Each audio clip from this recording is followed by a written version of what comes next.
Meus queridos irmãos, a paz do Senhor. Para mim é motivo de muita alegria estar aqui nessa noite, juntamente com os irmãos, para engrandecermos o nome do Senhor e para ouvirmos um pouco da sua palavra. Eu sou eternamente, extremamente grato a Deus por essa oportunidade, grato também pela vida do pastor Carlos, que também nos concedeu essa oportunidade, a todos os amigos, os irmãos. Eu me considero como um membro aqui dessa família já, né? E sou muito grato pela vida de cada um dos que estão aqui. Amém? Vamos fazer a leitura de um texto. O texto se encontra na primeira carta do apóstolo João, no capítulo de número 2. Quem, por gentileza, puder ficar de pé, em reverência à palavra do Senhor. Façamos a leitura na primeira carta do apóstolo João, no capítulo 2, dos versículos 1 ao 6. Vamos ler. Meus filhinhos, escrevo-lhes estas coisas para que vocês não pequem. Mas, se alguém pecar, temos um advogado junto ao Pai, Jesus Cristo, o justo. Ele é a propiciação pelos nossos pecados, e não somente pelos nossos próprios, mas também pelos do mundo inteiro. E nisto sabemos que temos conhecido, se guardarmos os seus mandamentos. Aquele que diz, eu o conheço, mas não guarda os seus mandamentos, esse é mentiroso, e a verdade não está nele. Mas quem guarda a sua palavra, nele verdadeiramente tem sido aperfeiçoado o amor de Deus. Nisto sabemos que estamos nele. Quem diz que permanece nele, esse deve também andar como ele andou. Vamos orar. Pai Santo, eterno Senhor, nós te agradecemos por este momento e por esta oportunidade. Pai, lemos esse texto e queremos ouvir a Tua voz, queremos ouvir o Senhor falar conosco. Abençoe, meu Deus, a mim que irei ministrar nesse exato momento. Abençoe também os meus irmãos que estão aqui me ouvindo. Pai, abre o entendimento, que essa palavra possa penetrar em seus corações e também em sua mente, e que daqui, meu Deus, saia frutos e frutos dignos de arrependimento. Que o Teu nome seja glorificado em tudo, no nome santo do Senhor Jesus. Amém. Podem sentar. Na vida, há inúmeras coisas que não merecemos. Nós diversas vezes falamos, Senhor, mas por que tais coisas estão acontecendo justamente comigo? Eu não mereço isso, isso não deveria estar acontecendo comigo. Mas nós sempre tendemos a levar isso para um lado negativo, de que somente coisas ruins acontecem conosco e das quais nós não merecemos. Mas muito pelo contrário, em algumas ocasiões, ou pelo menos em várias, coisas boas também são entregues a nós sem mérito nenhum. Coisas que nós não merecíamos, mas pela graça e misericórdia do Senhor Jesus, nós temos. Ter um pai ou ter uma mãe, isso parece não ser nem um pouco mérito nosso, mas nós deveríamos também pensar a respeito disso como uma forma de gratidão, porque nós temos um pai e porque nós temos também uma mãe. Ou até mesmo pelo fato de termos saúde, ou até mesmo pelo fato de estarmos aqui respirando este ar. Então, existem alguns benefícios que nós não merecemos, mas que nós temos, que o Senhor nosso Deus nos concedeu. Nós precisamos lembrar que Cristo, Ele tem alguns benefícios que nos entregou e nós nem mesmo merecemos eles. E a mensagem dessa noite é 6 benefícios que o verdadeiro cristão possui. 6 benefícios que o verdadeiro cristão possui. O primeiro dele está na parte A do versículo 1. Meus filhinhos, escrevo essas coisas para que vocês não pequem. O primeiro benefício que o verdadeiro cristão possui é a percepção que não se deve pecar. O primeiro benefício que um cristão genuinamente convertido possui é a percepção que não se deve pecar. Aqueles que estavam seguindo a Jesus, eles eram novos convertidos. E muito possivelmente ainda não tinham vivido ou se distanciado de todos os pecados que outrora eles estavam praticando. Então, nós chamamos estes pecados também, hoje em dia, nos pecadinhos de estimação, aqueles pecados que parecem ser difícil de deixarmos de lado. Estes, então, eram novos convertidos que, de certa forma, ainda não tinham abandonado todos estes pecados. Agora, a vida nova que eles tinham poderia afetar totalmente esse contexto dele, totalmente esse contexto moral, porque para ser cristão, porque para defender o evangelho, para estar com uma carteirinha dizendo que sou de Cristo, nós precisamos ter uma moralidade válida para comprovar que temos um compromisso com o Senhor. E talvez estes homens aqui estavam passando por este momento ou tinham essas dificuldades. O pecado, ele, na verdade, é uma realidade na vida de todo o mundo, na vida de todas as pessoas. Mas, pela graça do Senhor Jesus, nós somos libertos desse pecado. Pela graça e misericórdia do Senhor Jesus, nós hoje podemos estar aqui e dizendo que somos libertos pelo sangue do Senhor Jesus. A nova vida que agora lhes era proposta era totalmente diferente da que eles viviam. E João, ele destaca bem a importância de que o pecado deveria estar fora de cogitação na vida destes irmãos. Por isso ele diz, filhinhos.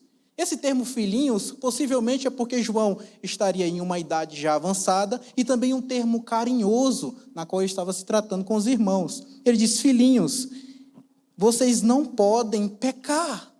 Ele queria que os filhinhos, que estes irmãos tivessem a percepção que o pecado era prejudicial na sua vida, que o pecado era maléfico.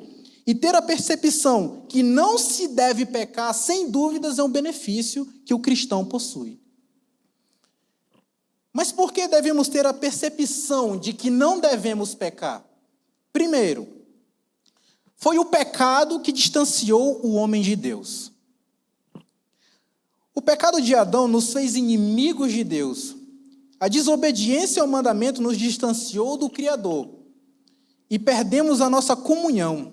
Como está escrito, todos pecaram e carecem da glória de Deus. O pecado distanciou, errou o alvo, Adão errou o alvo. E a partir desse erro de Adão, hoje nós estamos, ou pelo menos boa parte da humanidade está distante do seu Criador.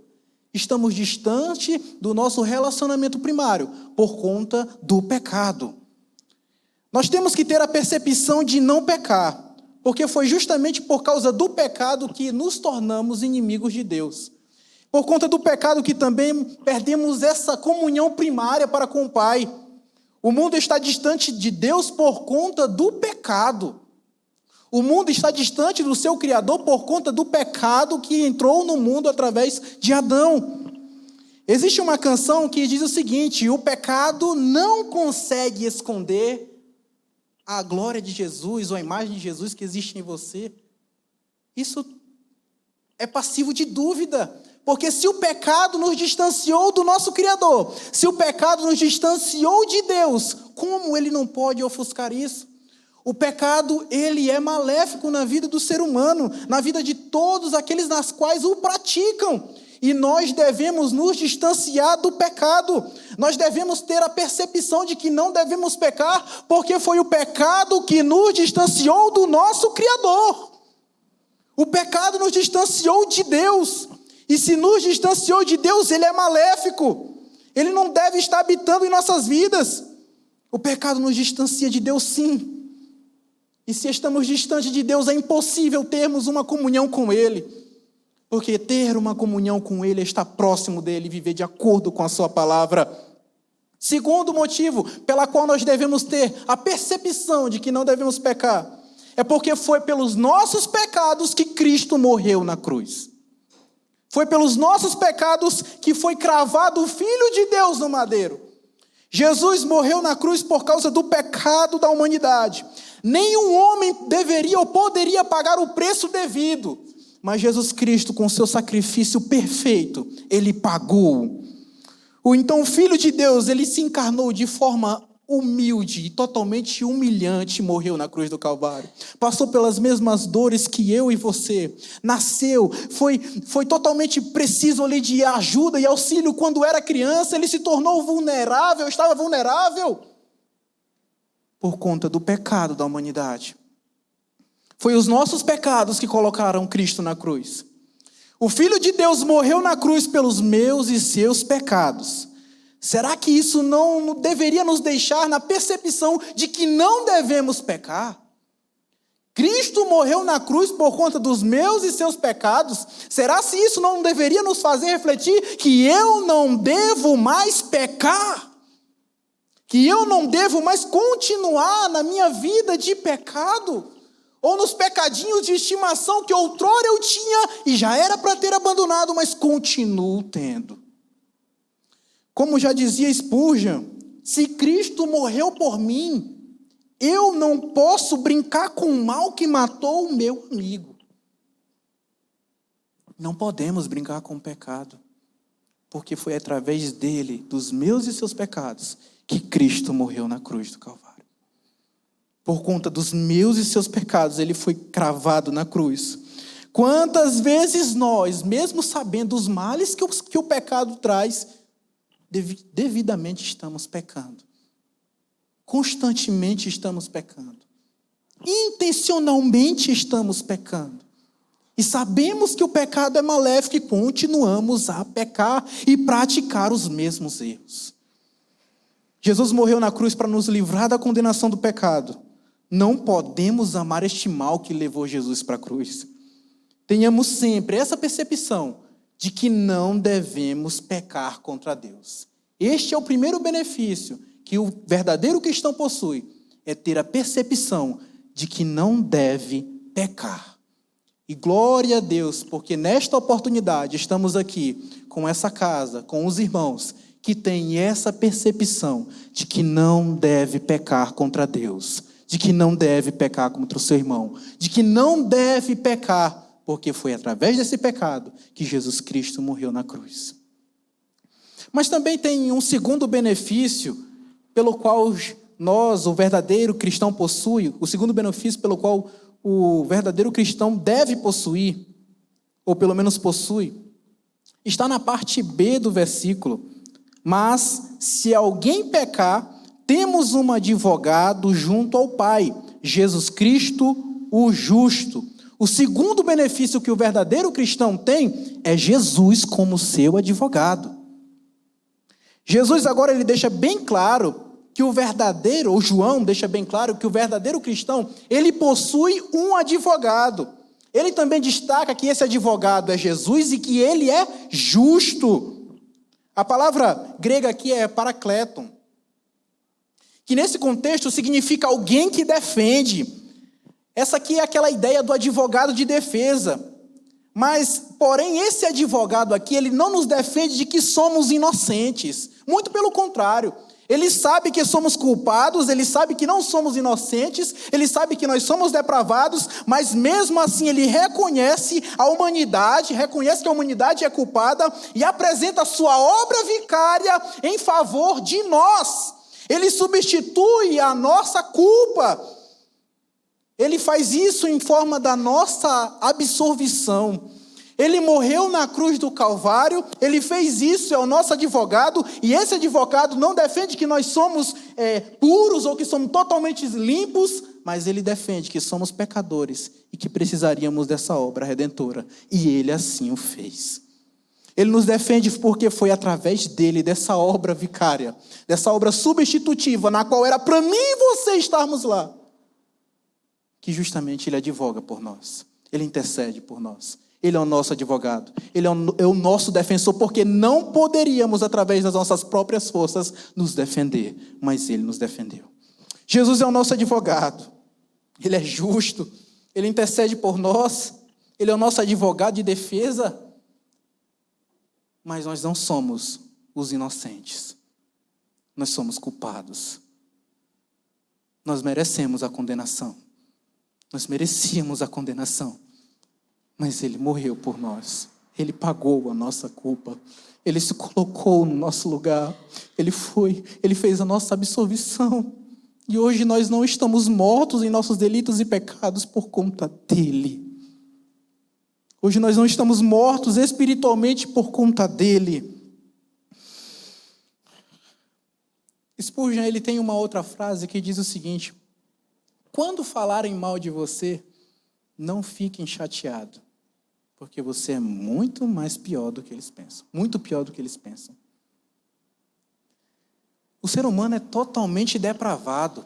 E ele é totalmente depravado porque o pecado atingiu ele em todas as áreas da sua vida, de modo que não há nada que o ser humano possa fazer de bom no que diz respeito a Deus. O ser humano tenta, pode tentar, mas não consegue. Se não fosse Deus entregando o seu Filho Jesus, Jesus vindo à terra para advogar por nós, estaríamos totalmente perdidos. Porque essa depravação nos atingiu totalmente. E não podemos mais nos justificar por nossas próprias forças. Nós não estamos como Adão antes do pecado. Nós estamos hoje debaixo do pecado. Mas o sangue do Senhor Jesus nos purificou de toda a injustiça e de todo este pecado. Nós não poderíamos chegar até Cristo. Nós não poderíamos dar até o primeiro passo até Cristo, mas Ele deu o passo por nós, Ele deu o primeiro passo por nós, e essa graça abundou, onde abundou o pecado, superabundou a graça, essa graça nos alcançou, e hoje nós estamos aqui mediante a graça. Até quando respondemos à mensagem do Evangelho foi graça. A graça preveniente nos capacitou este homem que era eu, totalmente depravado, me capacitou ao ponto que eu pudesse responder favoravelmente ou não à mensagem do Evangelho. E aqui estou eu, porque respondi a este chamado do Senhor. Aleluia. O homem não pode fazer nada, até para se salvar. O próprio Deus, Ele nos concede essa graça. Mas existe também um terceiro benefício que o verdadeiro cristão possui. E este terceiro benefício está no versículo 3. E nisto sabemos que temos, na verdade, versículo 2, perdão. E Ele é a propiciação pelos nossos pecados, e não somente pelos nossos próprios, mas também do mundo inteiro.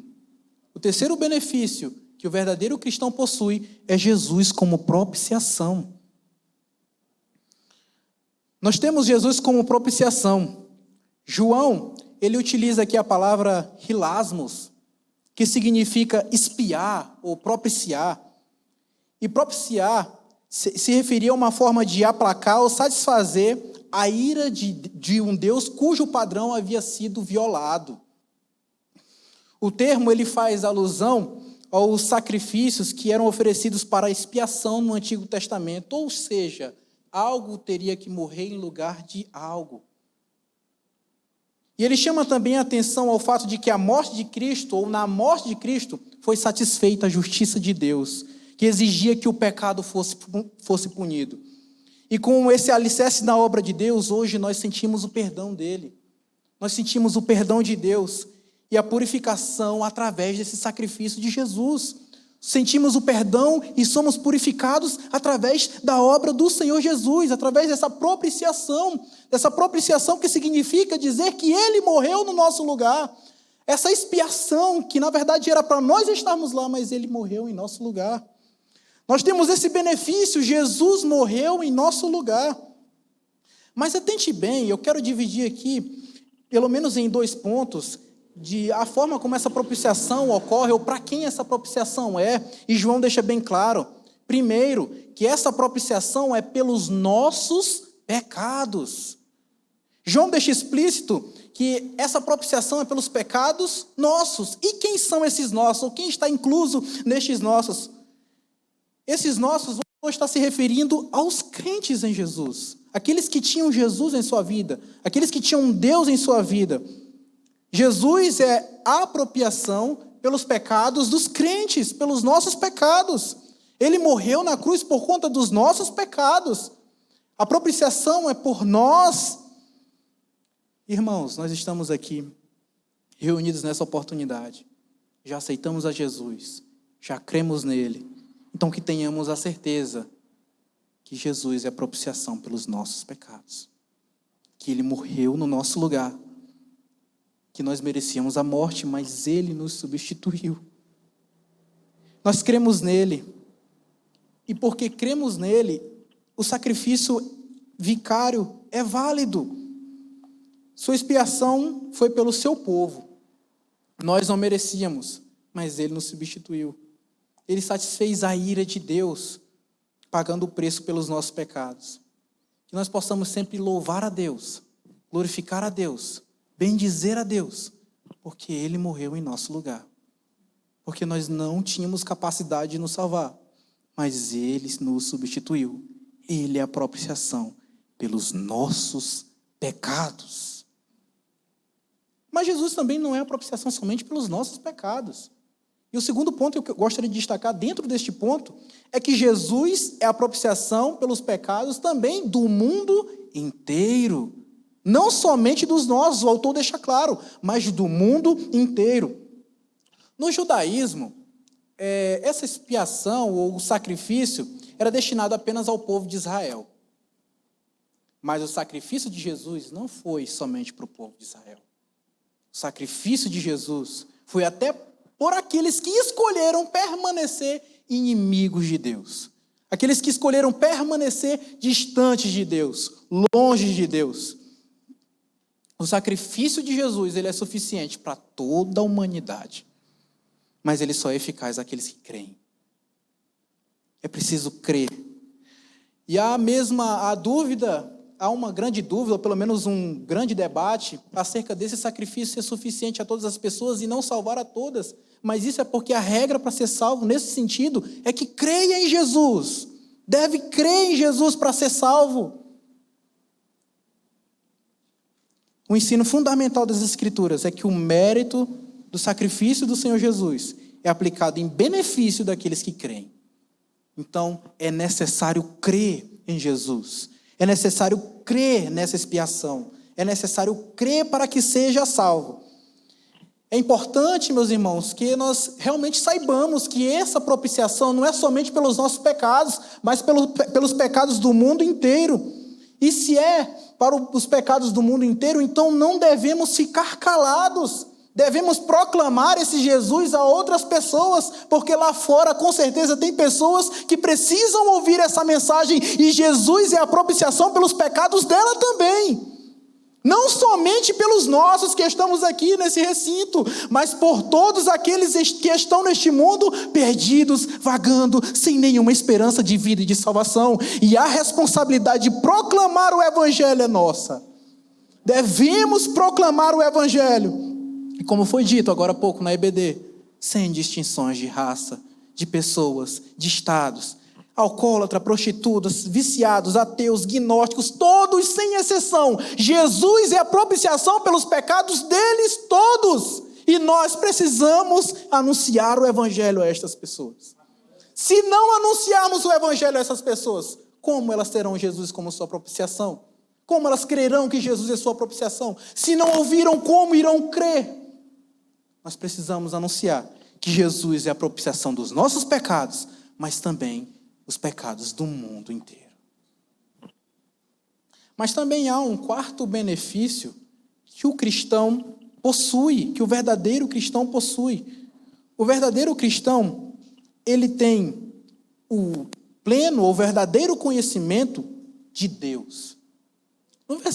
Nos versículos 3 a 4, está escrito: e nisto sabemos que temos conhecido, se guardarmos os seus mandamentos. Aquele que diz, eu conheço, mas não guarda os seus mandamentos, esse é mentiroso, e a verdade não está neles. Para os judeus, obedecer os mandamentos do Senhor era uma condição do relacionamento para com Ele. No cristianismo, obedecer estes mandamentos é uma evidência de que somos salvos. É uma evidência de que fomos salvos por Jesus. E nós devemos obedecer porque, de fato, nesse sentido, nós conhecemos a Deus. E se conhecemos a Deus, a evidência de que devemos passar às outras pessoas é justamente que nós estamos obedecendo aos seus mandamentos. Então nós temos o verdadeiro conhecimento de Deus, porque nós estamos lendo, estamos vendo e estamos também guardando os seus mandamentos. João, ele começa com a palavra, no versículo 3, e nisto sabemos. Essa palavra sabemos é gnoskome. Ela é um verbo que ela é utilizado no sentido de vir a saber, ou percebemos. Nós tivemos a percepção, e existe a percepção de que alguém conhece a Deus quando guarda os mandamentos. Mas por que eu destaquei isso aqui, Rômulo? Por que tu destacou isso aqui, Rômulo? Porque é interessante que João utilize essa palavra 25 vezes nessa epístola. Essa frequente repetição nos mostra que o propósito de João nessa epístola parece ser gerar provas pelas quais nós devemos discernir quem é cristão e quem não é. E nisso nós queremos destacar rapidamente duas evidências de quem tem o verdadeiro conhecimento de Deus. Tenham paciência comigo. Primeiro, a pessoa que tem o conhecimento de Deus, o verdadeiro conhecimento de Deus, vive em um relacionamento genuíno com Deus. Nós já afirmamos que para conhecer Deus devemos guardar os mandamentos. E guardar os mandamentos significa também estar incluso viver um relacionamento com Deus. E para isso o cristão ele deve manter uma vida de oração, uma vida de leitura da palavra, porque através da oração é o meio pelo qual nos comunicamos com Deus. E até mesmo em todas as circunstâncias devemos orar a Deus, até mesmo nos momentos de aflição. Em Tiago 5,13 está escrito: está alguém entre vós aflito? Ore. A oração é um papel fundamental na vida do cristão. Deve permanecer na vida daqueles que foram salvos. É uma evidência de quem foi salvo. Devemos orar porque evidenciamos a obra de Cristo na cruz do Calvário, que foi eficaz na minha vida, na sua vida. Mas para viver uma vida de relacionamento genuíno com Deus, também é importante que nós possamos ouvir o que Ele quer falar conosco. E para ouvir o que Ele quer falar conosco, devemos fazer leitura da palavra do Senhor. Devemos ouvir a sua voz através das Escrituras. Devemos fazer leituras e meditar na leitura da palavra do Senhor. Dessa forma, meus irmãos, é de suma importância para nós mantermos um relacionamento com Deus através da oração e da leitura da palavra. Como nós podemos dizer que seguimos a Cristo se não nos comunicamos com Ele? Como podemos dizer que somos de Cristo se não falamos com Ele, se não oramos? Como podemos dizer que o conhecemos se não conversamos com Ele? Não tem como. E é triste saber que boa parte da nossa geração, ou da geração atual, está crescendo, está se desenvolvendo, mas não tem um relacionamento genuíno com Deus. Está crescendo, está se desenvolvendo, mas não tem um relacionamento íntimo com Deus. Não sabe explicar as doutrinas básicas da fé cristã. Não sabe responder por que foi salvo. Não sabe responder por que Adão pecou. Não sabe responder as doutrinas básicas, o básico. Por que você é salvo? Quem é Jesus para você? O que é o Espírito Santo? Qual é o papel do Espírito Santo? Qual é o papel de Deus? Qual é o papel de Jesus? Não sabe. Como iremos viver dessa forma? Como vamos dizer que conhecemos a Deus se não lermos sobre Ele? Se não orarmos? Se não falarmos com Ele? É porque parece que boa parte da geração atual parece não estar interessado em saber essas coisas sobre Cristo. Nós devemos conhecer a Deus e vamos conhecer Ele quando estudarmos a palavra. Eu acredito sim, meus irmãos, que Deus ele pode se revelar de outras formas. Mas Ele já se revelou na Escritura. Ah, mas porque faz tempo que Deus não fala comigo. Talvez a sua Bíblia está com muito tempo fechada. Há muito tempo fechada. Porque se você quiser ouvir a voz de Deus falando com você, basta abrir a Bíblia e ler a Bíblia. É Deus falando com você de Gênesis a Apocalipse. Nós temos essa palavra divinamente inspirada. É a palavra de Deus. É a palavra de Deus.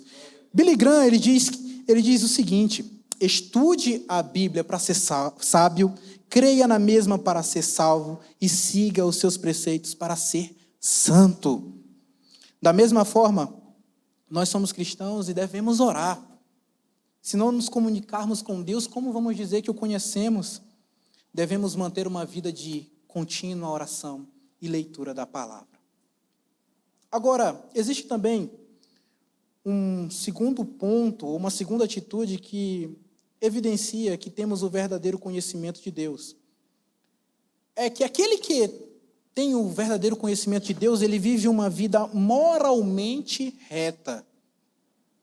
João, ele insiste que nenhuma experiência religiosa é válida se não tem consequências morais. O fato de conhecer a Cristo deve fazer o cristão viver moralmente reto, ser exemplo de conduta e ter uma mudança de atitude. Irmãos, não existe a possibilidade de afirmarmos ser cristão se as mesmas obras e atos que praticávamos no passado, outrora, quando não servíamos a Cristo, continuamos praticando. Não tem a possibilidade de isso ser verdade. É por isso que o próprio apóstolo diz, é mentiroso, e nele não habita a verdade. Nós nos arrependemos dos nossos pecados e devemos viver de maneira diferente.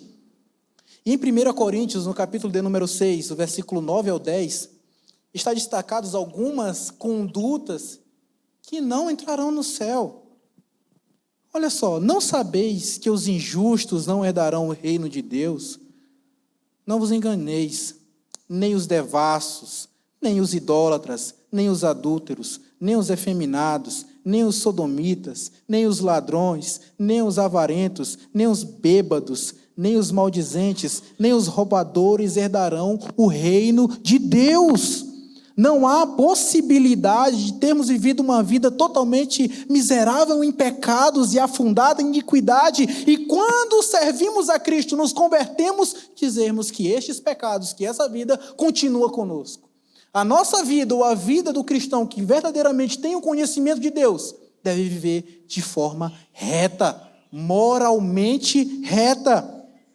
O cristão genuinamente salvo, ao se converter, ele deve se esforçar para mudar as suas atitudes. Nós devemos nos esforçar para mudar as nossas atitudes, ou as atitudes que são prejudiciais para a nossa vida, para com Deus.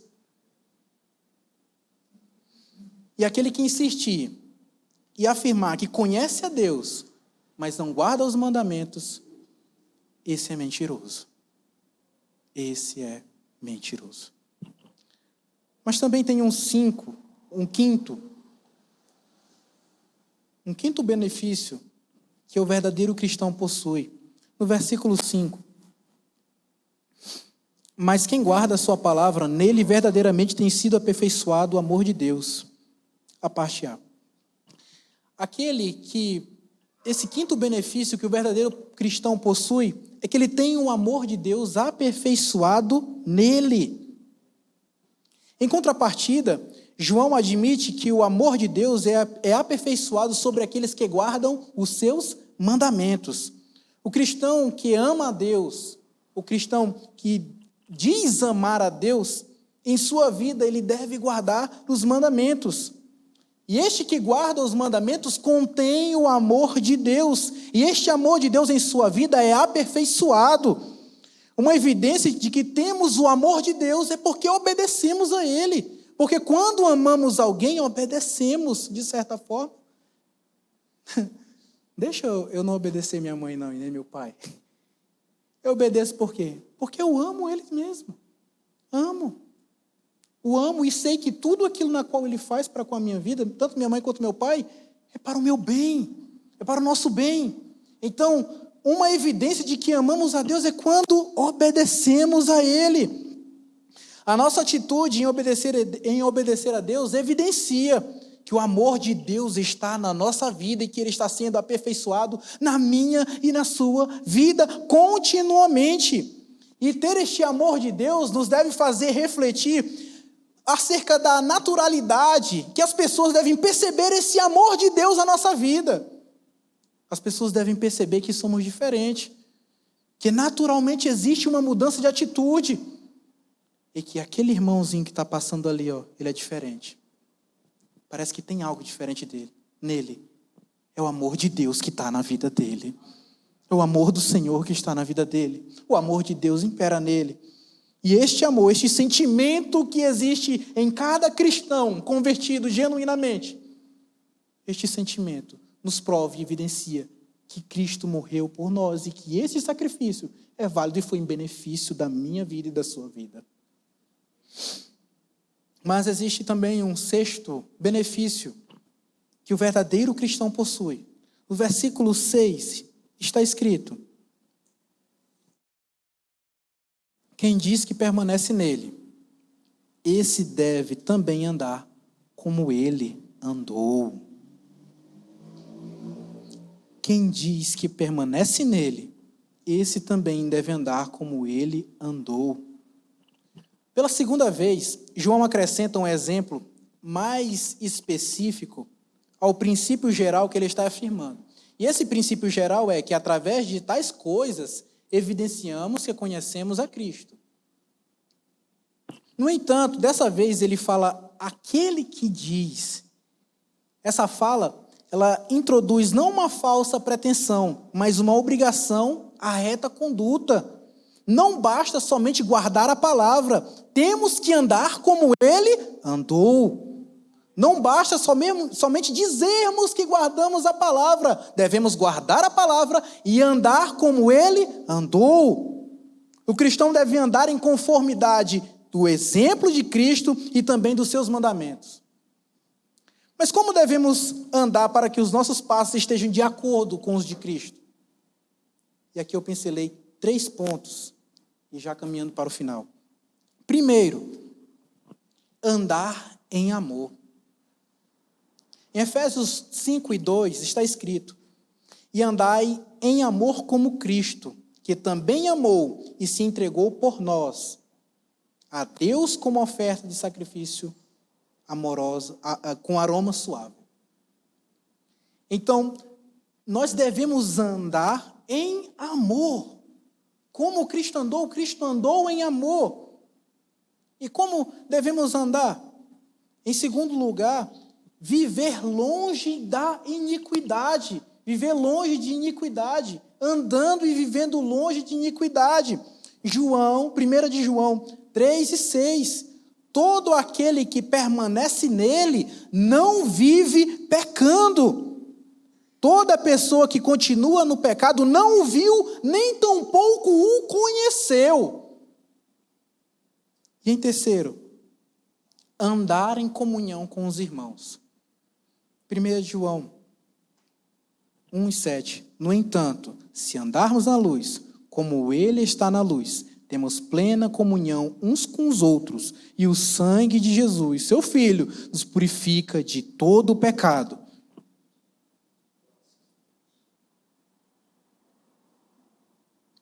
Desse modo, nós devemos refletir a respeito disso. Será se nós realmente estamos andando de acordo com Cristo? Ou andando os mesmos passos do Senhor Jesus? Se nós estamos dizendo que andamos de acordo com esses passos do Senhor Jesus, devemos ser cristãos amorosos. Devemos amar e devemos andar em amor. Devemos praticar o amor e ter um sentimento de compaixão e amor para com o meu próximo, as pessoas que estão à minha volta. E este sentimento deve estar habitando no meu e no seu coração. Devemos ser cristãos amorosos. E nós também devemos viver em uma vida longe, totalmente longe do pecado, e abandonar todo e qualquer pecado. Embora sejamos falhos, não podemos usar isso como uma desculpa. Eu sou falho, tenho que pecar. Não. A instrução de João primária é dizer: não pequem. Mas se porventura pecar, saiba que tem um advogado, Jesus Cristo justo. Mas não devemos pecar. E para andar como Jesus amou, quando Jesus andou, devemos também ter comunhão uns com os outros. Nós fazemos parte de um único corpo, que é o corpo de Cristo. E como fazemos parte desse corpo de Cristo, devemos andar ou viver em união. Devemos ser unidos devemos amar uns aos outros, devemos ter comunhão com os irmãos. O corpo é só um, os membros são vários, mas eu nunca vi até hoje um membro permanecer membro fora do corpo. Se sai do corpo, não é mais membro do corpo. Então devemos andar unidos e em comunhão uns com os outros. Este é o sexto benefício que o cristão verdadeiro possui. Conclusão. Hoje nós aprendemos sobre 6 benefícios que o verdadeiro cristão possui. O verdadeiro cristão, ele possui a percepção de que não se deve pecar. Nós pecamos, mas nós devemos ter essa percepção de que mesmo quando pecamos, este pecado não deve se repetir em nossa vida, porque foi através do meu e do seu pecado que Cristo morreu na cruz, e é por isso que estamos distantes de Deus, inimigos de Deus e distanciados do seu amor. Mas graças a Deus que por intermédio do seu Filho Jesus nós somos salvos, libertos, redimidos com seu sangue. Mas também aprendemos que nós temos o benefício de ter Jesus como advogado. Jesus é o nosso advogado. Se porventura pecarmos, Ele nos defende, é o nosso advogado de defesa. Mas Ele não nos defende porque somos inocentes, mas porque não temos capacidade de nos justificar e de nos defender. E por isso Ele faz isso por nós. O terceiro benefício é que nós temos Jesus como propiciação. Jesus é a propiciação pelos nossos pecados, e não somente pelos nossos, mas pelos do mundo inteiro. Isso é, sem dúvidas, um benefício que o cristão possui e o não cristão também. E o quarto benefício é que tem o verdadeiro conhecimento de Deus. O verdadeiro cristão, ele tem o verdadeiro conhecimento de Deus. Esse conhecimento é aquele de que nós entendemos que algumas coisas devem ser feitas para evidenciar de que eu sou cristão de verdade. E um quinto benefício é que nós temos o amor de Deus aperfeiçoado em nossa vida. O amor de Deus é aperfeiçoado em nossa vida, e temos o amor de Deus em nossa vida porque evidenciamos isso guardando os mandamentos dele. E o sexto e último benefício é que nós andamos, ou devemos andar, como ele andou. Fiquemos de pé.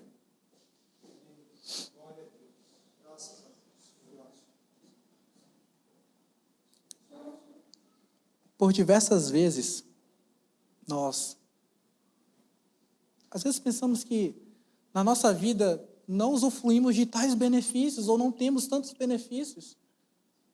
Mas a verdade é que até mesmo para dizermos que algo não foi merecido em nossa vida, só aconteceu porque o benefício da vida está sobre nós. Nós temos a vida, e essa vida está sendo sustentada porque Deus nos deu e está sustentando essa vida em nós. Precisamos ser gratos e devemos ser gratos a Deus, porque temos sim benefícios. Nessa oportunidade eu só destaquei 6, mas existem inúmeros outros. Nós temos o benefício de Deus em nossa vida. Nós temos benefícios de Cristo em nossa vida. Será se somos gratos a Deus pelos benefícios que Ele nos deu?